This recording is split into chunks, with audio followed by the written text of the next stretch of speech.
डांट में भी प्यार छुपा है, जिसके मुस्कुराने भर से सारी मुश्किलें छूमंतर हो जाती हैं। जिसका प्यार हमें बिना किसी शर्त, बिना सौदे के मिला है, वो माँ है। इस मदर्स डे हर जिंदगी की मुहिम है माँ एंड मी। यहाँ हम कोशिश कर रहे हैं दिल से दिल को जोड़ने की और एक बार फिर माँ का आंचल थाम लेने की। इस मुहिम में हमारे साथ जुड़ रही हैं कई मशहूर माँ बेटी जोड़ियां। जानेंगे उनसे उनके रिश्ते के बारे में, उनके संघर्ष के बारे में और उनकी लव स्टोरी के बारे में। तो आइए देते हैं माँ को एक सलाम। आज हमारे साथ जुड़ी है एक बहुत ही खास माँ बेटी जोड़ी। माँ भारत की पहली महिला एथलीट जिन्होंने पैरालंपिक्स में मेडल जीता भारत के लिए। 3 ट्यूमर सर्जरीज के बाद चेस्ट डाउन पैरालाइज्ड होने के बावजूद 4 बार वो लिम्का बुक ऑफ रिकॉर्ड्स में अपना नाम दर्ज करवा चुकी हैं। 23 international medal winner, Arjuna award winner, first woman para athlete to win the Khel Ratna, Padmashri Deepa Malik. स्वागत है दीपा जी। What a long list of accomplishments and we are so happy to have you. Thank you. And a happy Mother's Day to all the mothers. Thank you so much. और उनके साथ है उनकी बेटी Devika Malik, Woman Transforming India Award winner that was presented by United Nations and NITI Aayog. 2020 की Forbes 30 under 30 list में ये अपना नाम दर्ज करवाने के साथ साथ Devika international national level award winning athlete है। प्राइम मिनिस्टर नरेंद्र मोदी से इन्हें सम्मान मिल चुका है और लंदन में इन्हें क्वींस यंग लीडर अवार्ड से भी सम्मानित किया गया है। A solid mother-daughter pair we have today. Welcome to both of you. Thank you so much. Deepa, आपसे पूछना चाहूंगी, आपकी कहानी तो मतलब इंस्पिरेशन का, जैसे प्रेरणा स्रोत कह सकते हैं, कहाँ से कहाँ, जहाँ के एक डिप आ जाता है लाइफ में, लोग सोचते हैं बस there can be nothing beyond this, उससे आप you rose like a Phoenix.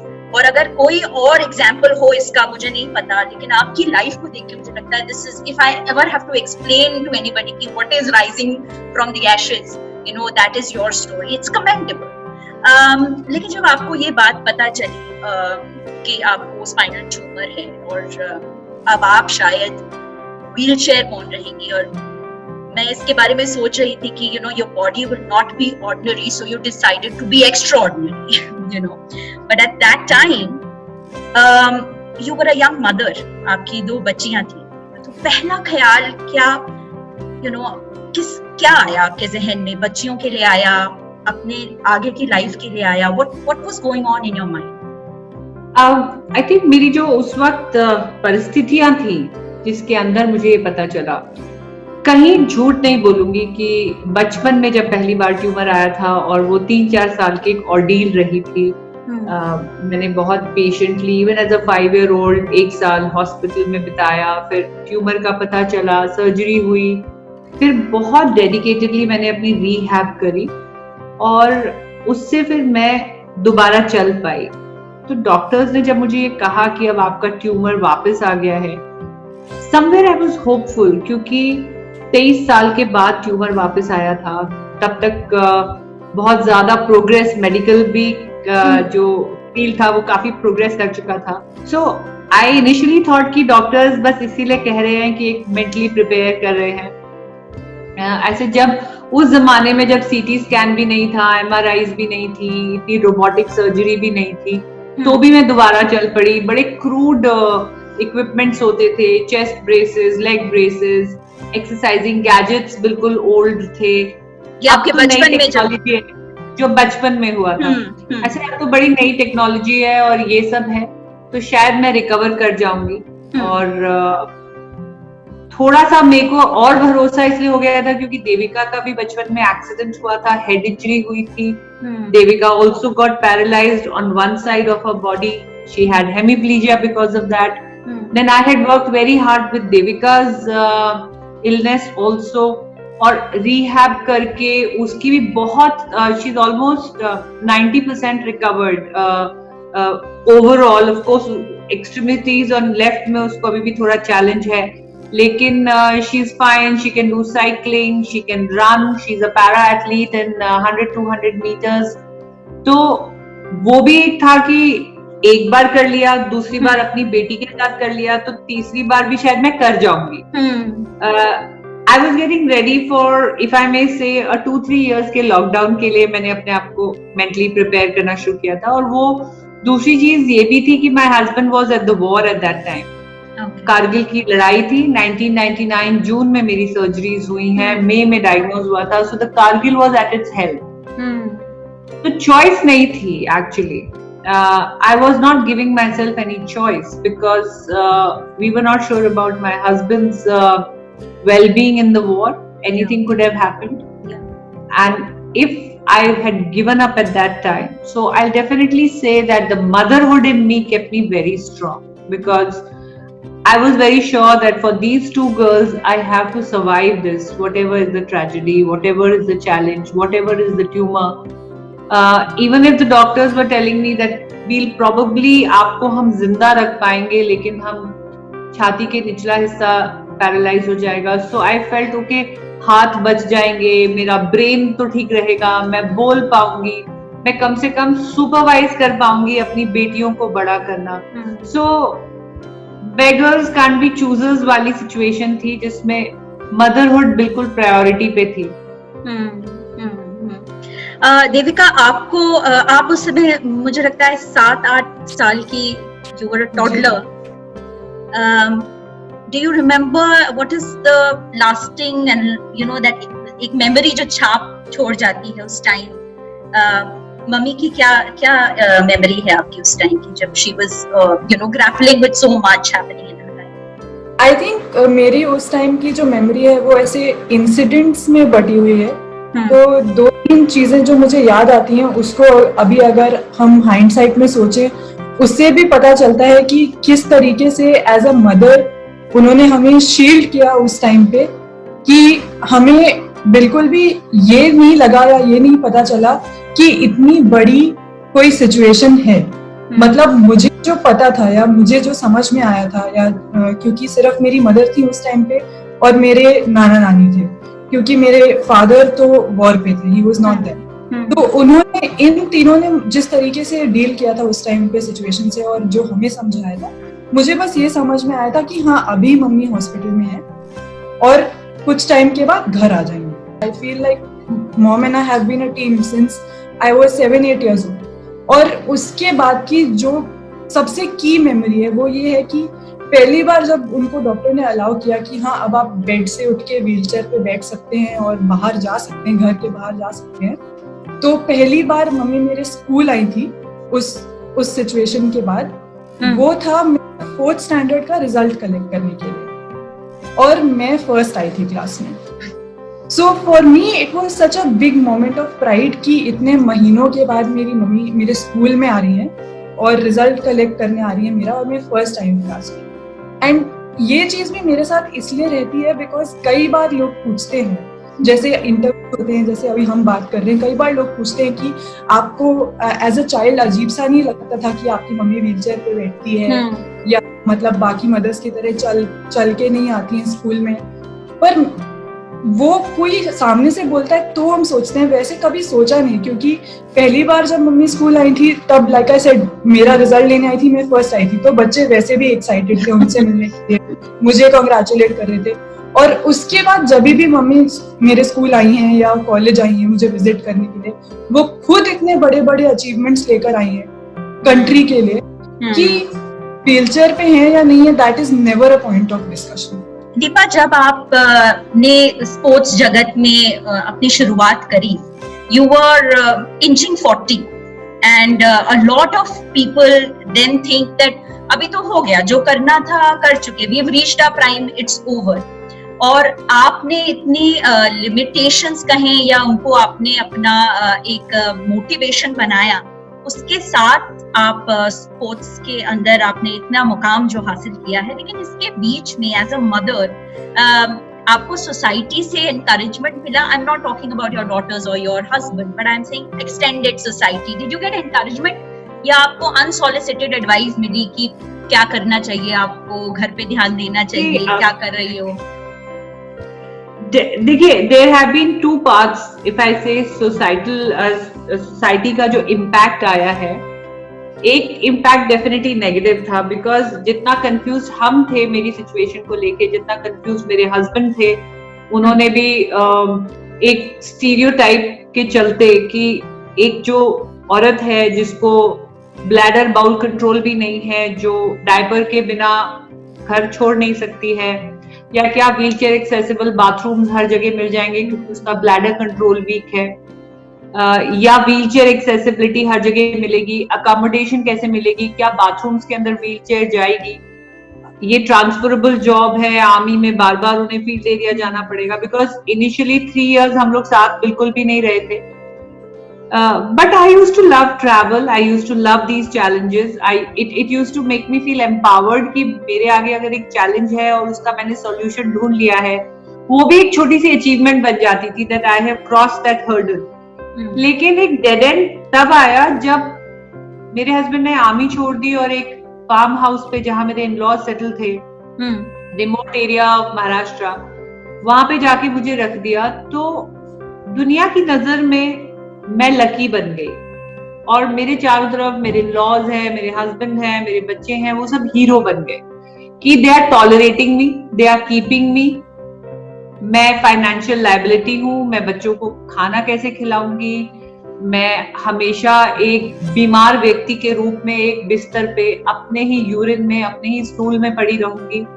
तो ये जो डाउट्स मेरे ऊपर जब कास्ट किए गए, तो आई थिंक वो मेरी एक एनर्जी बनी, and I churned all that negativity into focusing towards a goal जहां पे मैं अपनी एबिलिटी को प्रूव कर सकूं.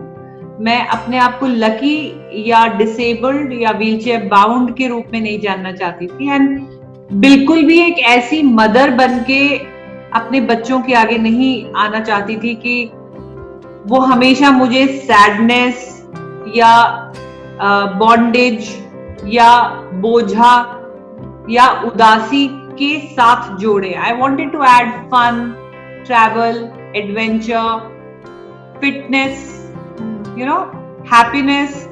These were the words I wanted them to see around their mother. And how did that affect you in जो challenges आते हैं, you know, in growing age, you face rejection, you face frustration, you face academic pressures, also peer pressures. इस सबको did this your mom's story of inspiration, did that help you meander through your life choices as well?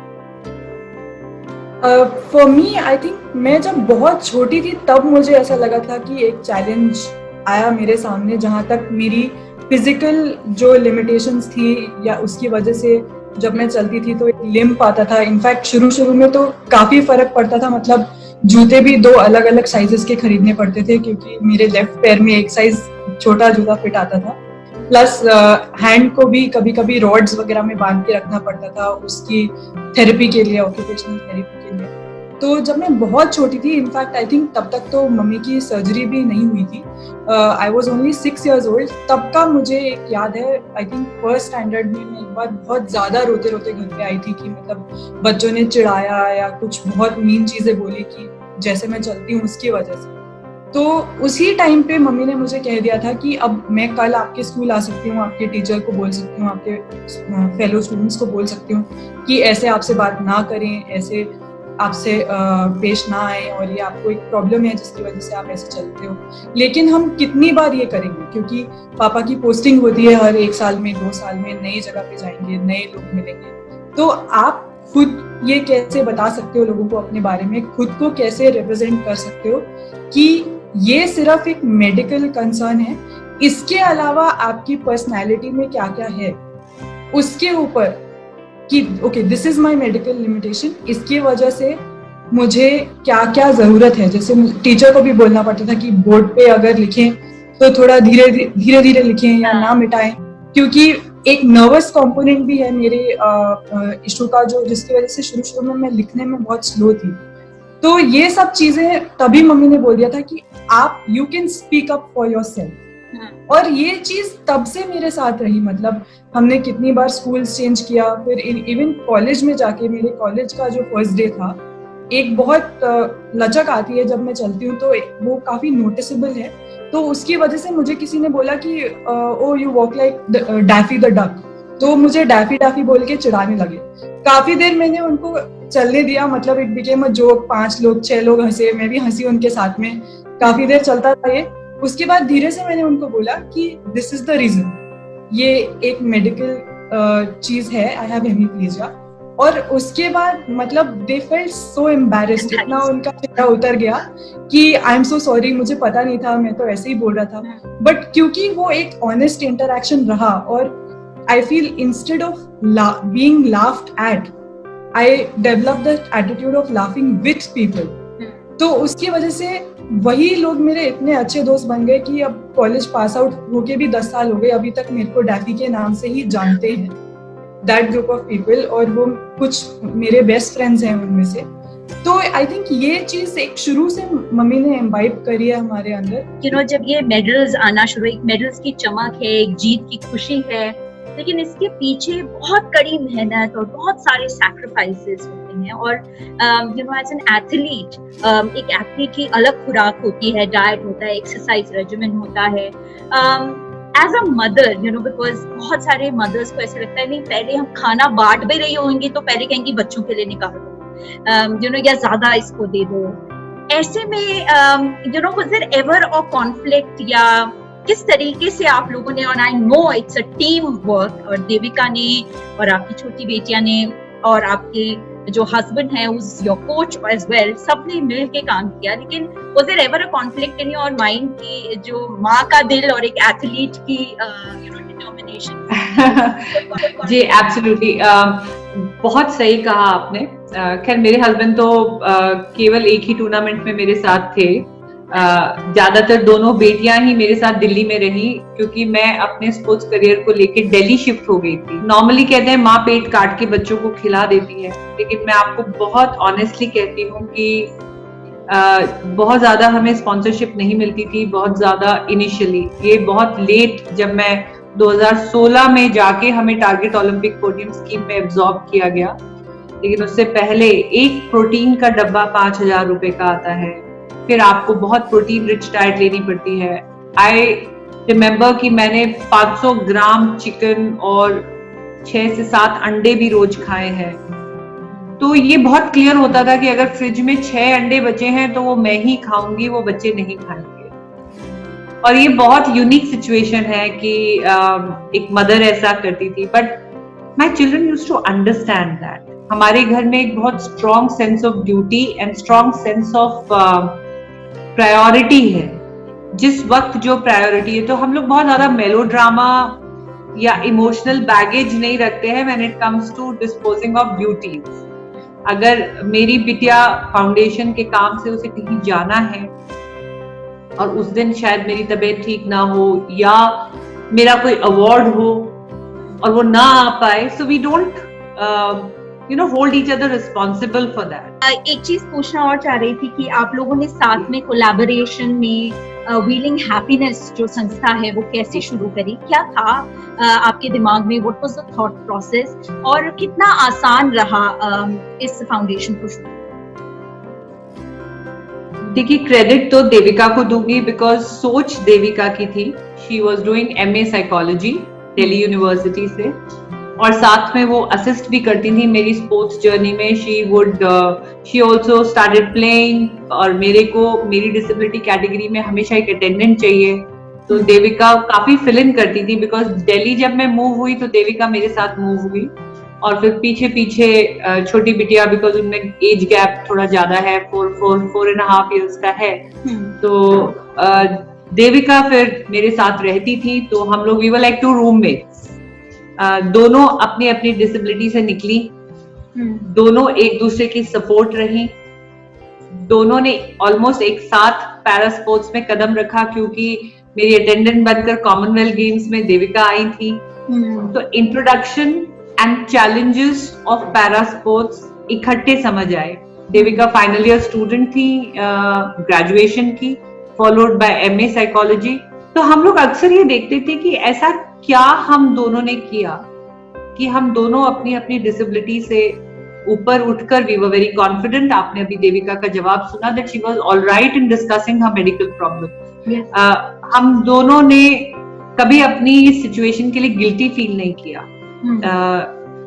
ना ही जिस body में हम हैं उसमें हम अपने आप को अनकंफर्टेबल महसूस करते हैं या किसी से कम महसूस करते हैं. There is a very strong sense of acceptance and no sadness. So एक दिन ऐसे ही बात करते करते देविका ने अपनी एजुकेशन को उस थॉट के साथ जोड़ा, बिकॉज वो साइकोलॉजी कर रही थी कि आई थिंक हम लोगों की साइकोलॉजी सही रही मम्मा, मेंटल स्टेट वाज हेल्दी, तभी हम लोग disability which is physical unhealthiness को हम लोग झेल पाए. तो it is very important for anybody to be soul happy, to be comfortable in the skin and the challenge. She says challenge हमारा तो कुछ भी नहीं है. She says I am a very happy kid मम्मा, मेरा तो सिर्फ एक लेफ्ट हैंड स्ट्रेट नहीं होता या एंकल में हल्का सा जर्क आता है चलते हुए. मेरी फ्रेंड्स तो they are maybe the most beautiful people and yet they are upset because of some financial or you know maybe emotionally वो एक challenge से गुजर रही हैं और काफी low feel करेंगे. हम तो low ही नहीं feel करते. तब we came up with this concept of wheeling happiness, that it is very important कि अपने अंदर के हम sources of happiness को identify करें.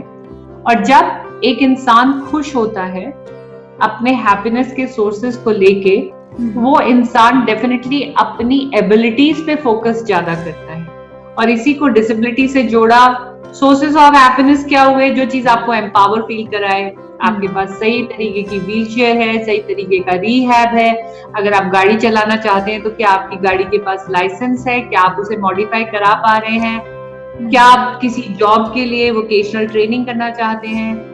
अगर आप स्पोर्ट्स से जुड़कर अपनी एबिलिटीज को डिस्कवर करना चाहते हैं तो क्या आपके पास right diet, right counselling, care givers को काउंसलिंग, बिकॉज डिसेबिलिटी केवल एक इंसान को नहीं आती, पूरी फैमिली पे और केयर गिवर्स वाले ग्रुप पे भी आती है, स्पेशली जो लॉन्ग टर्म चीजें होती हैं. So slowly we started and हमें नहीं पता था कि इतना आगे आ जाएंगे और इतना ज्यादा लोग हमारे इस फीलिंग हैप्पीनेस पे बिलीव करने लगेंगे कि अमिताभ बच्चन जी के करमवीर एपिसोड कौन बनेगा करोड़पति में भी हमारे फीलिंग हैप्पीनेस को सेलिब्रेट किया गया. और इंटरनेशनल अवार्ड्स देविका को अपने काम के लिए मिले. अभी आपने जिक्र किया फोर्ब्स अंडर 30 में भी उसका ये she has also been awarded the global happiness award. तो बहुत खुशी है कि एक पर्पसफुल वर्क. तो बार बार यही समझती हूँ कि शायद हमें चुना गया था. एक ही घर में पहले लोग कहते थे हाय इस माँ बेटी का क्या होगा, माँ भी अपंग हो गई, अब बेटी को भी ये हो गया, पता नहीं इस घर में क्या होगा. और आज हम लोग 10,000 से ज्यादा लोगों की उम्मीद बनकर उनकी मदद कर रहे हैं. अभी लॉकडाउन और कोविड-19 की सिचुएशन में रोज 150 से 200 लोगों को खाना खिला रहे हैं. 30 परिवार ऐसे हैं जिसके अंदर डिसेबल लोग हैं, तो उनका पूरा खाना पीना, राशन, डायपर्स, मेडिकल किट्स वो सब हम पहुंचा रहे हैं. तो अच्छा लगता है कि डिसेबिलिटी ने हमें फोकस दिया, पर्पस दिया, जो हमें भी एम्पावर कर गया और हमें एक मौका दे गया कि हम दुनिया की सोच को बदलें. माँ बेटी का क्या होगा आपको जान के हैरानी होगी कि हम इकलौती माँ बेटी की जोड़ी हैं पूरे वर्ल्ड में जो एक साथ पैरा स्पोर्ट्स में इंटरनेशनली खेली हैं, एक साथ इतने लोगों के लिए काम कर रही हैं.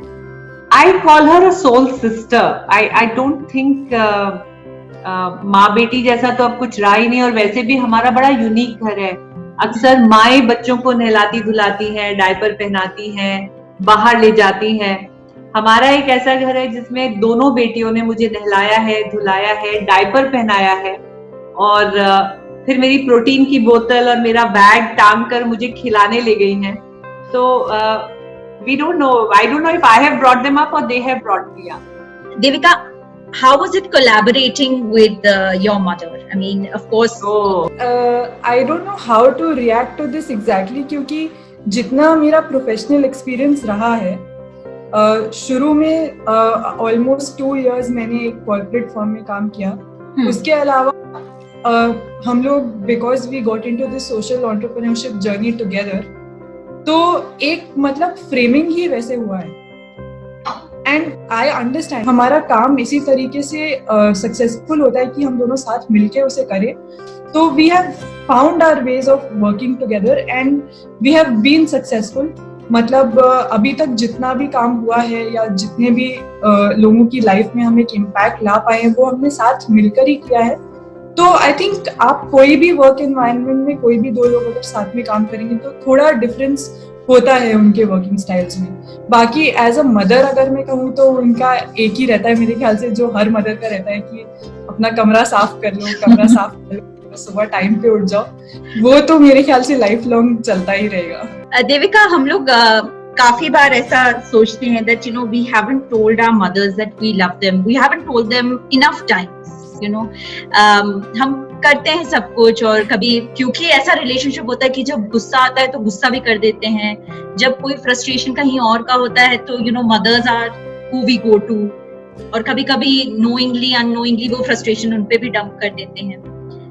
It's Mother's Day and although we should be saying it all the time, but I think आज का दिन ऐसा है कि हमें जरूर उनसे ऐसी बात कहनी चाहिए जिससे पता चले कि हम उनसे कितना प्यार करते हैं. If there is anything that you have not told your mom, or if there is anything that will convey what you feel for her, I request you to say that so that we all feel that fuzzy warm in our hearts on this very special day. Deepa is excited. Because आपने बहुत सही बोला. हमारे घर में मतलब जो हम इतनी देर से डिस्कस कर रहे हैं, हम लोग इतना ज्यादा एक टीम की तरह से रहते हैं और इतना ज्यादा कोऑर्डिनेटेड रहते हैं कि मेरे ख्याल से जो हमारी फीलिंग्स हैं वो एक्शन से ज्यादा कन्वे होती हैं और हम बहुत ज्यादा कहते नहीं हैं एक दूसरे को. बट वो मेरे ख्याल से पता होता है कि आई love you and I know and I can depend on the fact that you love me unconditionally. लेकिन क्योंकि आज मदर्स डे है, मैं एक मेमोरी शेयर करना चाहूंगी जो शायद मम्मी भूल गई होंगी, बट मेरे लिए मुझे लगता है कि एक बहुत ही ज्यादा टर्निंग पॉइंट था जहाँ तक सेल्फ एस्टीम या सेल्फ बिलीफ की बात है. मतलब मेरे अंदर एक लाइफ लॉन्ग कॉन्फिडेंस उस चीज ने पैदा किया. मेरा जब 12th बर्थडे था, और अगेन ये चीज इसलिए क्योंकि हमारी फैमिली में बहुत ज्यादा बोला नहीं जाता है, तो लेकिन मेरा जब 12th बर्थडे था तो रात को 12 बजे मुझे जगा के एक छोटा सा टाइगर का स्टफ टॉय मुझे दिया था. Stuff toy which was in the shape of a tiger. और वो देते हुए मेरी मम्मी ने मुझे बोला कि you are the tigress of this house. और वो टॉय भी मेरे पास आज तक है और वो एक मेमोरी मेरे पास आज तक है, क्योंकि मुझे ऐसा लगा कि उस दिन जो मेरे अंदर एक नया कॉन्फिडेंस और एक नया सेल्फ रिस्पेक्ट आया, वो मेरी मम्मी ने मुझे दिया उस दिन through that toy. So for that I am eternally grateful and I love you. I do. Happy mother's day.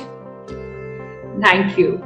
मैं आपसे कहना चाहती हूँ कि thank you so much for opening up your hearts to us. आपने देविका, दीपा, आप दोनों ने हमसे खुल के अपने दिल की बात कही.